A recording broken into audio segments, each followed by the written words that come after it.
Recognizing the MLA from Vancouver-Langara. Thank you, Honorable Speaker. I'm grateful to stand in this House on the territory of the Lekwungen peoples, the Songhees, and the Esquimalt nations. Firstly, I send my heartfelt condolences to everyone in Tumbler Ridge and to all British Columbians affected. My prayers are with the families, friends, and community members during this difficult time, and I hope you find strength and comfort in one another. Mr. Speaker, I'm proud to stand up in this House to talk about Budget 2026, which makes careful choices to protect what matters most and secure BC's future. But firstly, I would like to convey my sincere thanks to the people of Vancouver-Langara for electing me as their representative. It's a real honor to serve as the first BC NDP MLA elected in this riding since 1973. And I am deeply grateful for the trust you have placed in me. I am here in this House because of you and for you. Special thanks to my team members in our constituency office, Amy Lee, Kayla Charchak, Dominic D'Onofrio, and Charlene Ling, as well as my staff assisting me here in the legislature, especially my executive assistant, Brian Lee, and the dedicated ministry staff at the Ministry of Post-Secondary Education and Future Skills. They are exceptional people doing excellent work serving the people of British Columbia and supporting me every day in carrying out my responsibilities. Last but not least, from the bottom of my heart, thank you to my loving husband Navdeep Dhir and my children Arun, Hiromi, and Kevin. Your love, strength, and unwavering support means everything to me, and I am forever grateful to walk this journey with you by my side. It's an honor to speak in support of Budget 2026 as the Parliamentary Secretary for International Credentials for the Ministry of Post-Secondary Education and Future Skills. Budget 2026 is about making sure that we are protecting jobs and services people rely on while growing the economy to create good jobs with higher paychecks, improving healthcare, helping families manage costs of living, and making communities safer. British Columbia has always been a place where bold ideas, natural strengths, and diverse people come together to shape the future. We are a major driver of Canada's economy. With our geography, natural resources, and diverse skilled workforce, BC has what it takes to grow and protect the things people care about. Today, the world around us is shifting faster than ever. Global markets are unpredictable. New industries are emerging overnight, and competition for talent is intensifying. In moments like this, waiting is not an option. BC is choosing to lead with purpose, confidence, and a clear plan for action. This is why our government launched Look West, a targeted jobs and economic plan expected to deliver major projects, create robust employment opportunities, and strengthen BC and Canada's economic security in the face of economic threats. A strong economy depends on strong people. Investing in our workforce and the specialized talent required must be one of our main priorities. Our government continues to invest in post-secondary education and skills training, so British Columbians can gain the expertise needed for the jobs of today and the opportunities of tomorrow. We are encouraged that Budget 2026 provides our ministry with a total budget of $3.58 billion for 2026-27. The budget has increased by $273 million over the three-year fiscal plan. This investment gives us the resources we need to help grow BC's economy by preparing people for good careers and strengthen the province's long-term prosperity. BC is expected to see about 1 million job openings over the next decade. Of those, about 94,000 will be in skilled trades, with 40% of the major projects identified by Prime Minister Carney's government as being in the national interest expected to be built in BC. The demand for skilled trade workers and the opportunities for British Columbians has never been greater. As major projects in housing, clean energy, critical minerals, and transportation move forward, a skilled workforce will be vital to delivering major projects and supporting a resilient, sustainable economy. That's why our government is making a historic $241 million investment to strengthen BC's trades training system and double funding for skilled trade BC by 2028-29. Ensuring people are prepared for the family-supporting jobs being created throughout the province. Alongside this, we are investing in post-secondary education to provide world-class talent that fuels the technology sector and creates access to good-paying careers. After more than a decade without major investment prior to 2017 by the previous government, our government is focused on enhancing tech education. This includes targeted, ongoing annual funding of $77.7 million in tech-relevant programming, with BC now supporting more than 4,000 additional student spaces each year compared to 2017.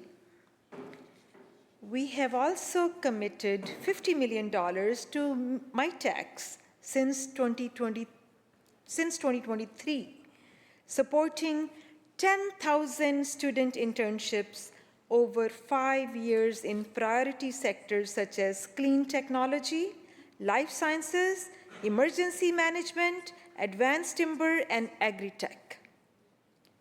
At its core, this work is about building a stronger future, one defined by opportunity, good jobs, and shared prosperity. So everyone in British Columbia has the chance to succeed. At the same time, we also know that training alone won't meet the moment. With an aging population in BC, we need the skills and contributions of newcomers to fill gaps in the labor market and help grow our workforce. We need more healthcare workers, veterinarians, engineers, teachers, technology specialists, and many other talented professionals. Given the tight labor market, we will need the skills and contributions of international professionals. To fully seize the opportunities ahead, we need to break down barriers and unlock the full potential of skilled workers from across Canada and around the world. That's why a key vision of the Look West strategy is leveraging talent and expertise wherever it comes from so we can strengthen our workforce and grow our economy. Since becoming the Parliamentary Secretary for International Credentials, I have had the privilege of meeting hundreds of skilled immigrants. These professionals bring remarkable talent, fresh ideas, and an eagerness to contribute. Their stories remind us that when we welcome people and create clear pathways for them to succeed, our province thrives. We must ensure that BC not only attracts global talent, but embraces it and puts people's skills to work for the benefit of everyone. Our goal is to support skilled professionals in continuing their chosen careers here in BC. We want to create meaningful job opportunities and foster a genuine sense of belonging, where newcomer skills and contributions are recognized and valued. As a first-generation immigrant and long-term advocate for newcomers to Canada, I know firsthand the challenges and barriers people face when moving to a new country and building a life from scratch. That's why I am passionate about supporting international professionals who are ready and eager to contribute their skills and build a better future here in British Columbia. It's my honor to continue focusing on this important portfolio as the Parliamentary Secretary for International Credentials. For too long, the recognition process has been drawn out and difficult for internationally trained professionals. Professionals trained in other countries often end up working in unrelated, lower-paying jobs, while their skills are wasted and critical jobs remain unfilled. Our government is taking action to close the gaps and streamline processes so people can get certified to work in their professions faster, fill in-demand jobs, and provide important services we all need. That's why we have passed the International Credentials Recognition Act to remove unfair barriers, increase transparency, and make international credential recognition faster and easier for 29 occupations. These occupations align with BC's economic priorities and have a direct impact on high-demand sectors like healthcare, education, construction, and housing. We need teachers, childcare educators, veterinarians, architects, engineers, and paramedics to join our workforce. Many of these professionals are highly qualified with years of professional experience and advanced backgrounds. We don't want to lose international talents in fields that are in demand here. Because losing these professionals means losing valuable talent that could contribute significantly to our communities and economy. We want to keep these professionals by making the credentials process fairer, easier, and faster. Let's talk about some of the practical ways the International Credentials Recognition Act will help. First, the Act eliminates redundant English language testing requirements. To start working in BC, international professionals meet English language requirements through official language tests. However, in the past, they were required to retake the English language test even if they had already passed it. Now, we are prohibiting regulators from requiring multiple or repeat English language tests when applicants have already submitted valid test results. In addition, in the past, the fees to get credentials assessed could be much higher for international professionals compared to domestic applicants. With the new act, we are requiring regulators to charge similar fees to both international and domestic applicants. This helps ensure the credential recognition process is as fair and equitable as possible for international applicants. The new act will also help ensure transparency. Regulators are required to publish all information about their credential assessment processes online and make decisions within a reasonable time frame. All these reflect a simple belief. If people have the skills, BC should help them put into work. And we didn't stop there. Since the legislation took place, we have worked closely with regulatory authorities to update their rules, policies, and online information so that these changes are reflected in practice.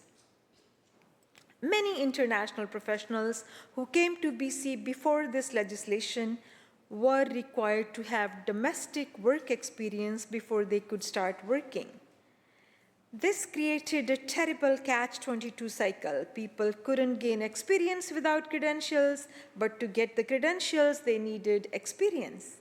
That's why in July 2025, we took another significant step by limiting Canadian work experience requirements and removing a barrier that so many professionals told us was holding them back. Most regulators have already replaced the Canadian work experience requirement with more common sense frameworks to assess international credentials, such as competency-based evaluations. These actions are opening doors for more qualified people to join the workforce quickly and confidently and demonstrate their skills without facing unnecessary barriers and delays. So internationally trained professionals will be able to start working faster in some fields. Faster, clearer credential recognition allows skilled professionals to begin contributing sooner, strengthening the industries and communities that depend on their expertise. It also helps businesses find the workers they need and build a stronger economy that benefits everyone. This work directly supports the vision of Look West, where BC's workforce is resilient, innovative, and ready to meet the challenges of tomorrow. Apart from the International Credentials Recognition Act, our ministry also has other initiatives to support internationally trained professionals.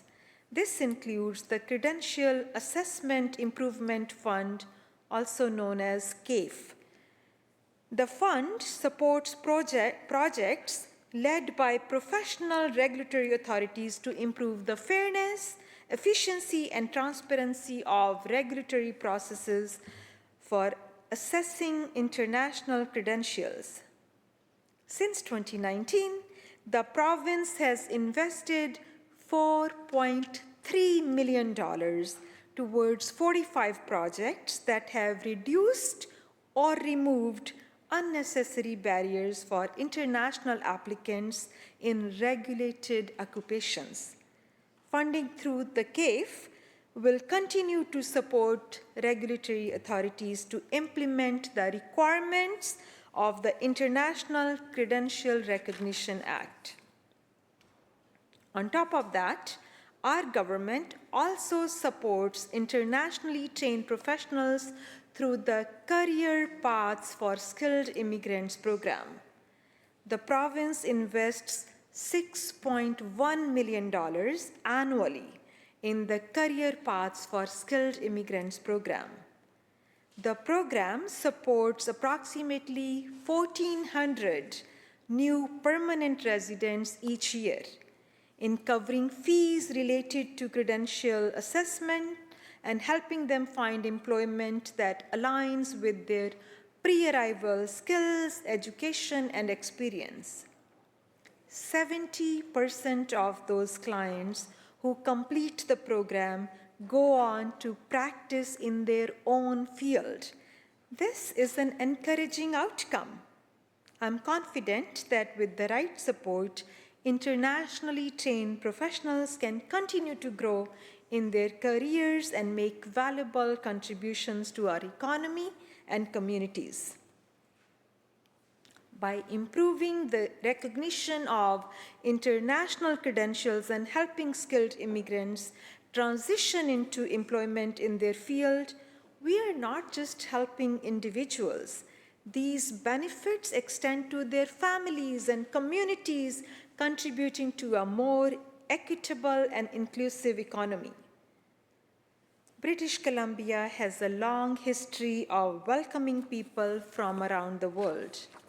Today, immigrants make up about 30% of our population, making BC the most diverse province in Canada. It's no surprise that newcomers choose to live, work, raise their families, and build their futures here because BC is one of the best places in Canada to build a life. Newcomers contribute fresh perspectives and innovative ideas, bring valuable skills, start businesses, and work in key sectors that keep our economy strong. Immigration plays an important role in growing our workforce and helping offset the impacts of an aging population. As BC's population gets older, newcomers help keep communities strong by bringing in younger workers and families. For many years, BC has successfully attracted international talent through the BC Provincial Nominee Program, also known as BC PNP, helping skilled workers and their families settle and build their lives here. The BC PNP is the only economic immigration program administered directly by the province. It allows BC to attract and retain skilled workers and entrepreneurs who are ready to contribute to our community and economy. Through the BC PNP, we can nominate individuals whose skills align with local labor market needs in priority areas, such as healthcare, skilled trades, childcare, and business creation, an important benefit for rural communities. The BC PNP provides a pathway for international workers and entrepreneurs to become permanent residents, build their lives in BC, and contribute to the province's long-term economic growth. In 2025, the BC PNP nominated 6,214 individuals for permanent residency. Although the federal government significantly reduced the number of nominations that BC could make last year, the province still managed to nominate 1,259 medical professionals who work for the BC's health authorities, an increase of almost 85% over the number it nominated in 2024. Those included 208 doctors, 48 nurse practitioners, 604 registered nurses, as well as 399 other healthcare professionals. We know that BC is well positioned to nominate skilled immigrants who meet our economic priorities. The strong outcomes of the BC PNP demonstrate this. Most BC PNP applicants are already living and working in the province when they apply, and the vast majority of BC PNP nominees remain in BC 5 years after becoming permanent residents, helping ensure long-term benefits for communities and employers. The program also supports regional growth by attracting skilled immigrants to communities outside Metro Vancouver. In 2025, 38% of skilled immigration nominees and 100% of entrepreneur immigration nominees were located outside of Metro Vancouver. These positive results prove that BC PNP is an effective way to strengthen our economy, support communities across the province. However, recent federal decisions to reduce immigration targets are undermining BC's workforce development efforts. The federal government advised that BC's provincial nominee program allocation for 2026 is 5,254 nominations, significantly lower than the 9,000 nominations we requested. In addition, BC has also allocated approximately 32,600 provincial attestation letters for 2026, a reduction of more than 57% compared to the previous year. This reduction follows a 40% cut to BC's undergraduate international student allocation in 2025 compared to 2024. Lower immigration targets and caps on international students have significant impacts on both the post-secondary education sector and the availability of skilled workers across the province. According to BC Stats, BC's population declined by 0.2% over the 12-month period from October 1st, 2024 to September 30, 2025. This is the first time the province has experienced negative annual population growth on record.